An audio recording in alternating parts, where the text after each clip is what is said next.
For tomorrow's dessert, we recommend preparing this quick and easy walnut cake. For the dough, in a mixing bowl, crack 6 eggs. Add sugar. Mix until the ingredients don't get a foamy texture. Add crushed walnuts in the bowl. Add flour. Mix until the ingredients come together.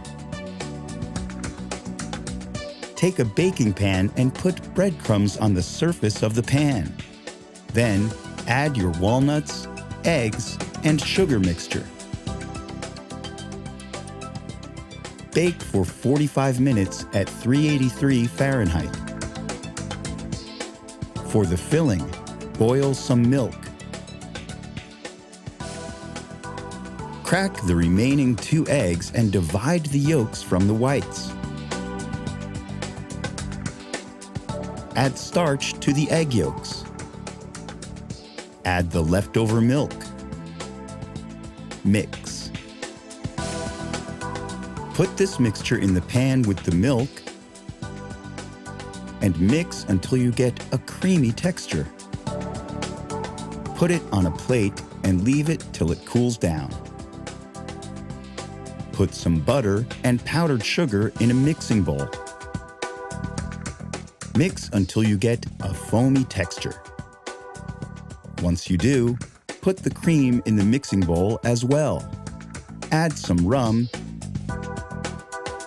and crushed walnuts.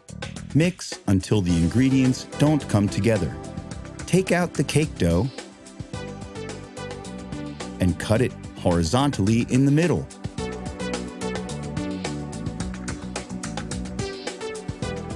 Put some of the filling over the first layer. Put the second layer of dough over the filling. Then cover the entire cake with the leftover filling. Cover half of the top of the cake as well as the sides with your leftover walnuts. Cover the half on the top of the cake without any walnuts with chocolate sprinkles. Decorate with chocolate cookies.